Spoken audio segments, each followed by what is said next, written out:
Des épices écrasées à la meule qui par la suite sont mis en sachets plastiques pour la commercialisation. Des sachets d'épices qui vont servir pour le consommateur à l'assaisonnement des recettes culinaires. C'est une méthode adoptée par Loris Metogbe, rencontré au marché d'Antokpa. Vous me parlez de ce qui est en poudre. Ça là, vous savez directement que ce n'est pas ce qui est écrasé au pied. C'est-à-dire on fait recours directement au moulin. Vous voyez. Donc ceci maintenant c'est au pied. C'est pourquoi moi j'ai préféré le faire et le mettre en sachet. Maintenant pour pouvoir faciliter la tâche à mes clients parce que à voir leur niveau financier, je ne peux pas aller directement avec ce qui est un peu élevé.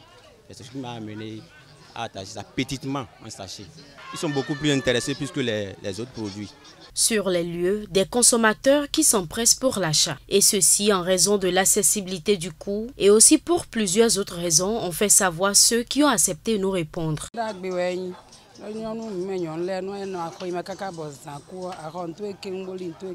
J'ai pour habitude d'acheter ces épices, surtout quand je rentre tardivement le soir pour faire la cuisine à mes enfants. C'est vrai qu'elles sont attachées dans des sachets, mais je n'ai jamais remarqué des moisissures. Elles sont bien conservées à mon avis. Ce sont des épices écrasées à la meule. C'est d'ailleurs pourquoi j'ai pris l'habitude de l'utiliser dans mes recettes. De plus, c'est moins cher. Avec 125, tu peux déjà avoir 3 épices de ton choix. Et quand je l'achète, j'essaie de la conserver à la maison.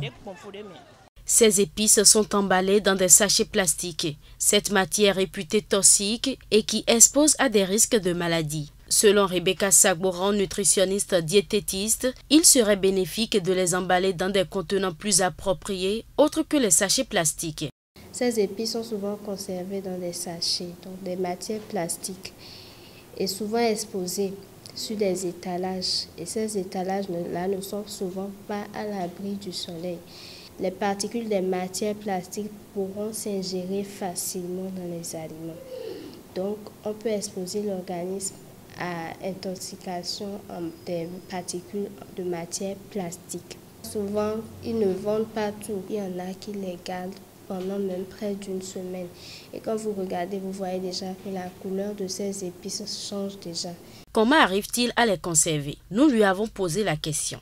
Nous avons à notre disposition des réfrigérateurs ou des frigos pour pouvoir les conserver. Maintenant, pour ceux qui n'ont pas de frigo et de réfrigérateur à la maison, on les conseille de mettre un peu de sel dedans ou carrément d'acheter de glace et les mettre dedans pour pouvoir les conserver.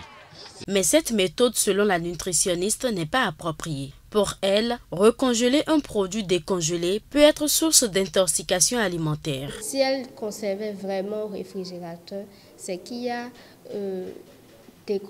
congélation et décongélation parce qu'au finish, le client qui veut acheter voit ces épices sur leur étalage. Donc, elles vont congeler peut-être ou bien elles vont mettre au frais chez elles à la maison. En voulant venir au marché, elles vont ramener ça sur leur étalage. En voulant rentrer, elles vont encore mettre au frais. Ce ping-pong-là n'est même pas bien pour la santé.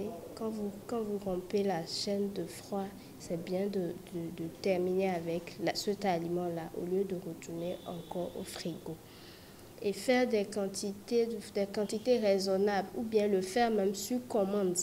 Et le client, quand c'est fait sur commande, le client le prend, il envoie à la maison, il met rapidement au frais. Là, c'est mieux. Même si aujourd'hui cette méthode a un multiple avantage, il est impérieux que commerçants et consommateurs pensent à un mode de conservation plus judicieux. Il y va de la bonne santé de chacun et de tous.